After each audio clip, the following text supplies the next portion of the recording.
Captain Ansel West stared out at the endless expanse of stars, his eyes narrowed beneath the weight of the galaxy's fate.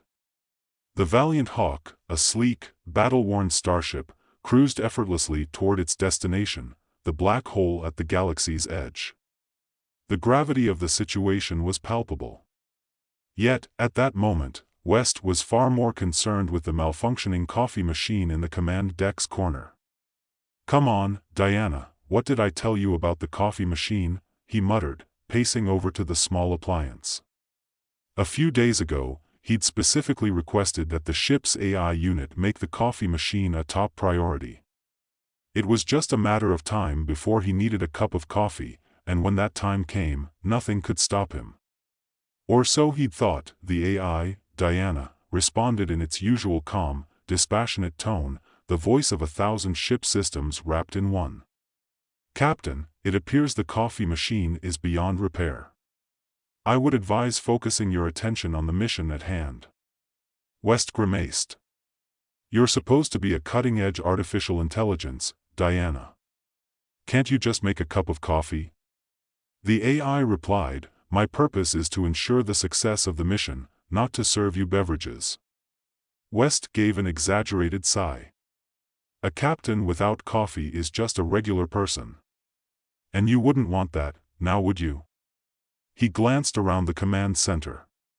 His crew, mostly human, though a few other species from the galaxy's farthest reaches manned various stations, was busy with their respective tasks. First Officer Jasmine Quill was reviewing tactical plans on her console, her sharp eyes scanning data streams.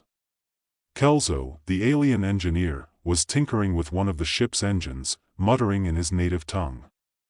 And Admiral Von Thorn, a veteran of countless battles, stood with his arms crossed, frowning as he surveyed the situation with a quiet intensity. West let out a soft chuckle. His reputation as a slightly disorganized leader who nevertheless managed to pull off miracles was well known across the fleet. He had a knack for inspiring loyalty in his crew, but that didn't mean they didn't sometimes question his unconventional methods. "Maybe if you weren't so obsessed with coffee, you might be a more effective leader," Quill said without turning around, her voice filled with sarcasm. "But who am I to argue with a man who's led us to the edge of the galaxy?" West grinned. "Ah, but that's the beauty of it, Jasmine. I lead with my heart, not my caffeine levels. The galaxy is too big to take too seriously. If you don't have a little fun along the way, what's the point? You could take the galaxy more seriously. It's about to take a serious interest in us," Von Thorn said, his voice carrying the weight of experience. "You do realize that we are venturing into the most dangerous part of space, don't you? The Council is depending on us to get this right. The stakes couldn't be higher." West nodded, his grin fading slightly. "I know, Vaughn. Believe me, I know. But we need to stay loose. We've got this. Trust me." "Did you trust me to fix the coffee machine too?" Diana's voice cut through the tension, this time laced with a hint of something like amusement. West glanced at the machine and then back at his crew. "Nope. But I trust you to keep this ship from flying into a sun." He tapped a few buttons on his console, trying to force a smile. "We've got a mission. A very important mission. But that doesn't mean we can't have a little humor on the way." The ship shuddered as it passed through a layer of space debris, snapping everyone back to attention. West pushed a few buttons on his command chair, and the holographic star charts flickered to life before him. "All right, team. Here's the situation." West gestured to the massive screen. "The black hole is just ahead. No one knows what's on the other side. But it's crucial we get there first. Our enemies, Drakenkor's fleet, are already circling the outskirts. If they get to the black hole before we do, they could gain control of whatever's on the other side. And trust me, we don't want them having that kind of power." Kelso, the alien engineer, stepped forward. His features, soft and luminous, made him appear almost ethereal. "The energy readings are unstable. Whatever lies beyond the event horizon of that black hole is not natural. It's almost as if it was built. The question is, who built it, and why? West nodded. That's exactly what we're going to find out. Our orders are clear. We need to secure the area and make sure no one else can use this thing. I don't care who gets in our way, we're getting to that black hole first. Jasmine Quill, who had been quiet until now, turned to face him. And if it's not just an object? If it's some kind of alien gateway? What if we find out it's a portal to something worse? Then we close it, West said firmly. Whatever it is, it's staying locked up. No one should have that kind of power. The rest of the crew nodded, their faces serious now.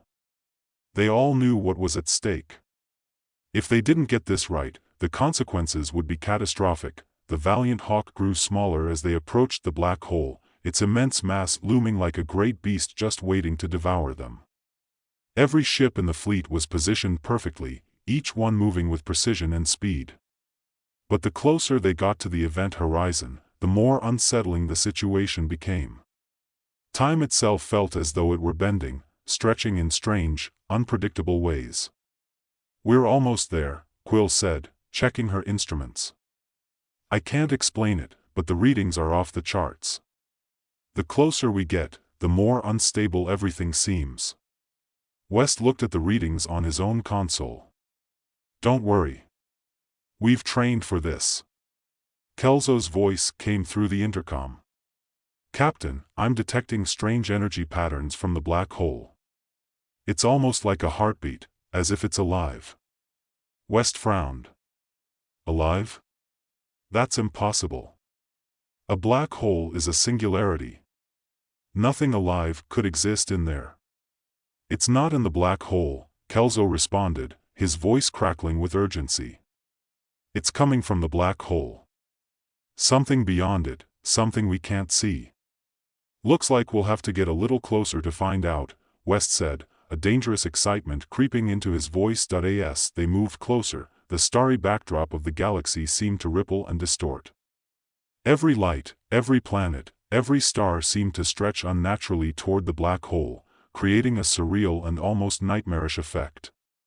Diana's voice came over the speakers, her tone calm but laced with warning. "Captain, I advise caution. The gravitational forces here are unlike anything we've encountered. We need to maintain strict control over our course." West gripped the arms of his chair. "Don't worry, Diana. I've got this." The crew held their breath as the Valiant Hawk made its way to the edge of the black hole's event horizon. They were about to cross into a place that no human or alien had ever gone before. The Valiant Hawk inched closer to the black hole, its engines humming softly, as though the ship itself was holding its breath. West could feel the tension settle over his crew, the silence hanging thick in the air. Everyone aboard knew this was no ordinary mission. There was no telling what they might find, what they might lose. On the other side, the lights in the command center flickered, and the gravitational pull of the black hole seemed to intensify. West's chair groaned beneath him as he gripped the arms, his knuckles turning white. He glanced at the screens, watching as the readings became increasingly erratic. His crew was silent, all of them focusing on their individual stations, trying to make sense of the data pouring in. This was uncharted territory, territory no one, not even the galaxy's most brilliant minds, had ever hoped to explore. "Steady, everyone," West said, his voice calm but laced with the weight of the moment. "We're almost there." Jasmine Quill's voice broke the tension. "Captain, we've hit critical levels of radiation. If we don't adjust our trajectory, we're not adjusting anything," West cut in, his eyes locked on the screen ahead. "Full throttle. We're going in." He wasn't about to turn back. Not now. They had come too far. Behind him, Von Thorne, who had always been a realist, didn't question the decision. Instead, he simply gripped the back of West's chair, eyes narrowed, awaiting the inevitable. "Captain," Diana's voice sounded a touch more urgent than before. "The field is destabilizing. If we go any further, we might be caught in its gravitational field. This could tear us apart. West took a deep breath. He trusted Diana more than he trusted any human, or alien, for that matter. But this wasn't about logic anymore. They were at the precipice of something so vast, so dangerous, it defied understanding. The black hole was no longer a distant threat, it was now their immediate future. "We've come this far, Diana," he said. "I'm not turning back now." "Understood, Captain." "Prepare for the worst." The ship shuddered violently as they crossed the event horizon. West's heart raced in his chest, his pulse a steady drumbeat of anticipation and fear. The valiant Hawk was now inside the black hole's influence, and everything felt like it was stretching, warping in a way that wasn't natural. Time itself seemed to distort, slowing and speeding in a maddening dance that made West's head spin. The stars, those familiar points of light, stretched like the threads of a spider's web, unraveling before their eyes. But in that unraveling, something else emerged, a flickering image, distorted, incomprehensible. It wasn't a star. It wasn't a planet. It was something beyond space, beyond time, a vision of a city built in a space where none should have been. "Look!" Kelso shouted, his voice sharp and filled with wonder. He stepped forward from his station, his luminous features betraying awe and confusion. That's not possible. It looks like a city, no, an entire civilization." The holographic screen before West flickered and stabilized for a brief moment, revealing what Kelso had described, a sprawling city, glowing with an unnatural light, nestled in a space that defied all logic. The buildings were unlike anything they had ever seen, massive structures made from materials that shimmered in ways that were impossible to describe, but there was something even more unsettling. Among the towers and vast complexes, a figure moved, something humanoid, something that should not have been there at all. West's gut clenched. "Is that alive?" "I don't know," Kelso said, his voice taut with uncertainty. "I've never seen anything like this. The energy readings are off the scale. It's not like anything from our galaxy, or any known species." As they watched, the figure turned, its glowing eyes fixed directly on them. West felt a chill run through him. This was no coincidence. Somehow, whatever was on the other side of the black hole had known they were coming. "They know we're here," West murmured. This was no accident. The city was not simply a relic or a remnant of some lost civilization. It was alive, watching them, waiting. And whatever this place was, it was not meant for human eyes. "We need to pull back," Quill said urgently. "We don't know what this is or what it wants. We're not prepared for this kind of—" "No," West interrupted, his tone firm, a leader's command. "We don't turn back. We've come this far, and now we're going to find out what's really going on here. Everyone, hold your ground. We're not backing down." Vaughn Thorne spoke next, his voice steady but with an edge of concern. "Captain, you know what this means. If there's something out there, something that knows we're here, something that wants to know what we're doing, this could be a trap." West didn't reply immediately. He had always known the risks of this mission. He had known that if they succeeded, they might find themselves confronting something far beyond their understanding. But it was too late to reconsider now. Too late to turn back.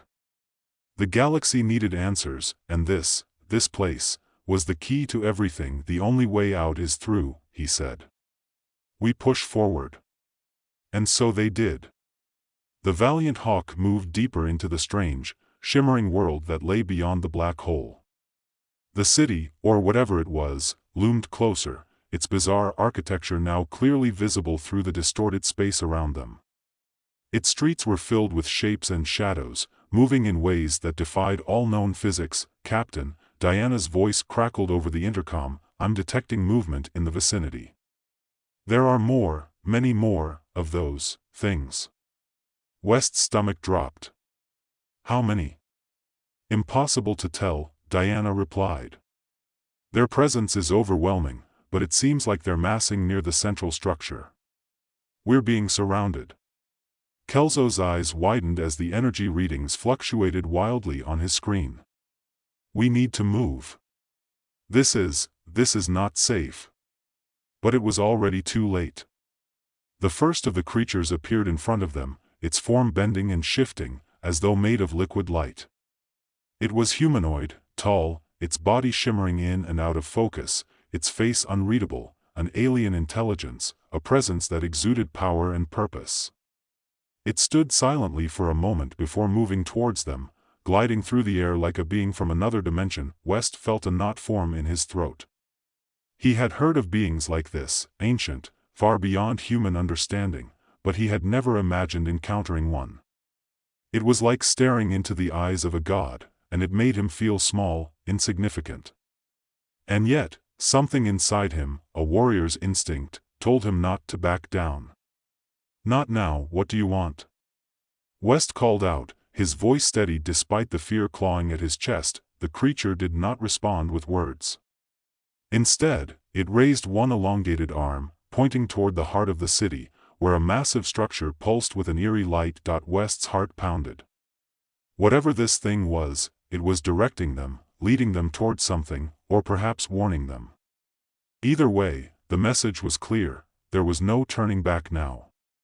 They had crossed the threshold, and whatever lay ahead would shape the future of their galaxy. Looks like we're being invited, Von Thorn muttered. West nodded grimly. Then we go. Prepare yourselves. This is just the beginning. And so they did.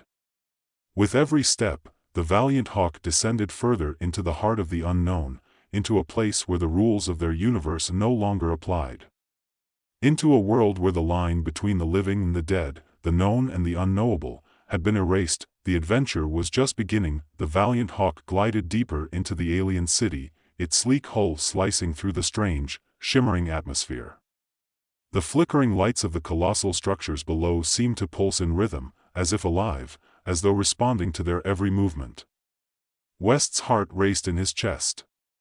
He was no longer sure what he had expected, what anyone had expected, but it certainly wasn't this. This city was not a relic or a forgotten piece of ancient history. It was an active presence, as though it had been waiting for them. And now that they had arrived, they had no choice but to press forward. The alien entity that had appeared before them remained silent, its gaze fixed on West and his crew as it drifted toward the city's central spire. Without warning, it turned its back to them and began moving, its ethereal form twisting in a way that suggested it was both part of the air around it and apart from it, a creature of fluid and light. West's fingers tightened on the arms of his chair, his mind working furiously. This wasn't what he had expected. They had come here seeking answers, to understand the nature of the black hole and its implications for the galaxy. But this place, it was beyond anything he could have imagined. It wasn't just a portal. It was a living, breathing entity, and whatever lay ahead, it was no longer just about science or exploration. It was about survival. Captain, are you seeing this? Quill's voice cut through the silence, urgent. West didn't have to ask what she meant. On his console, a map of the city began to form, a holographic projection that spread out before him. It was a city like no other, towering structures made of materials that shimmered in colors West had never seen before. Some buildings seemed to breathe, expanding and contracting as if they were living organisms themselves. Others appeared to shift, changing shape as the alien presence moved through them, weaving in and out of the structures, as though it were part of the city, not separate from it. We've entered some kind of nexus, West muttered, unable to keep the awe from his voice. This place doesn't obey the laws of physics. It doesn't even obey time. Captain, Kelso interjected, his voice strained. The energy readings, there's something here, something alive. It's like a mind, a consciousness, watching us. West's pulse quickened. Can you pinpoint its location? Kelso's fingers flew across the console. It's everywhere. The entire city is one entity, interconnected. It's like the city itself is a brain, a living organism, and we're just intruders. West shook his head. That's not possible. Yet it's happening, Kelso replied softly. The creature had stopped moving. It had reached the foot of a massive structure at the center of the city, a structure that seemed to pulse with a brilliant, otherworldly light. West's eyes narrowed. There was no question about it. The creature was waiting for them to follow. Captain, we can't just go in there, Quill warned, her voice laced with concern. Whatever that thing is, it's leading us into danger. We don't know what's waiting for us. We don't have a choice, West said, his voice steady but filled with an urgency that even he could feel. The black hole brought us here for a reason. It didn't bring us all the way into this mess just to leave us hanging. Without waiting for any objections, West punched the command to move forward. The valiant hawk moved through the glowing city like a stone through water, drifting past the pulsating towers and vast open spaces where shadows danced like living things. The entity ahead of them did not move, not until the valiant hawk drew close. Only then did it begin to shift again, floating toward the entrance of the central spire. Its movements were smooth, almost graceful, and yet there was something unsettling about them, something that felt as though it was both beyond them and watching them closely. We're close, West said, his voice calm, even though the tension in his body told him otherwise. Hold position. The valiant hawk came to a slow stop, hovering just above the ground. The city around them was silent, too silent. No voices, no hum of engines, no signs of life. Everything was still, like a painting frozen in time. West glanced over at Quill, who looked just as uneasy as he felt. We can't stay here long, she said quietly, almost to herself. We're not alone. But West wasn't about to leave. Not when they had come this far. He couldn't. The alien being, the creature that had led them here, stood before the entrance of the spire, its form undulating, shifting with an elegance that suggested both power and knowledge. It seemed to be waiting for them to approach, and so, despite the growing unease in his gut, West ordered the landing ramp lowered. The cold air outside was unlike anything they had ever felt before. It wasn't just the chill of space, nor was it the sterile air of the ship. No, this was something far more ancient. The very atmosphere of this place was alive, suffused with an energy that felt strange and foreign to human senses. The moment West stepped out of the valiant hawk, it felt like the ground beneath his boots was shifting, like the entire city was breathing. The alien creature turned toward them, its body twisting and warping as it seemed to merge with the surrounding light. For a moment, West thought it might attack, but then it merely extended one long, translucent arm toward the entrance of the spire, a silent gesture for them to follow. West glanced back at his crew. No one spoke. They didn't need to. They were all thinking the same thing. This was no longer just about survival. It was about understanding what this place was, and what it meant for their future. With a nod, West stepped forward, leading his crew into the heart of the alien city. The spire before them loomed impossibly tall, rising into the sky like a jagged blade of light. As they approached the entrance, the air around them seemed to vibrate, humming with energy. The walls of the spire pulsed in time with the rhythm of the city, each beat sending a ripple through the very air. Inside, the space was even more surreal. The walls were smooth, flowing, and translucent, glowing with a soft, ethereal light. The ground beneath them was not solid but gave way with each step, as though the floor itself were alive, responding to their presence. West felt a shiver run down his spine. The walls closed in behind them, and they were drawn forward into the depths of the spire, a place so alien it seemed to defy logic. And at the very center of it all, at the heart of this city, was something far more profound than any of them had anticipated. A machine. A vast, intricate structure, shaped like a flower but made of pure energy. It glowed with a brilliant light, its core swirling with colors that defied the human eye. The energy emanating from it was overpowering, suffocating, and yet, oddly comforting, as though it were offering something crucial, something important. Is that what I think it is? Quill whispered, her voice trembling. I don't know, West said, stepping closer, his pulse quickening. But whatever it is, it's the key to everything. And then, without warning, the creature that had led them here moved forward. It reached out with a long, translucent hand and touched the machine. For a brief moment, everything went still. The entire city, the very ground beneath their feet, seemed to hold its breath. And then the energy from the machine exploded outward, enveloping them in a burst of light and power. West felt his body freeze, his mind overwhelmed by a rush of images, visions of galaxies, of star systems, of civilizations, rushing through his mind like a torrent. It was more than he could comprehend, and then, as quickly as it had come, the vision stopped. They were standing in the spire once more, the alien creature gone, and the machine silent. But the city, the living city, remained. "This is what we were meant to find," West said softly. His voice was filled with awe. "This is why we came." He turned to his crew. There were no words to say. The enormity of their discovery hung in the air, as did the gravity of the decision they now faced.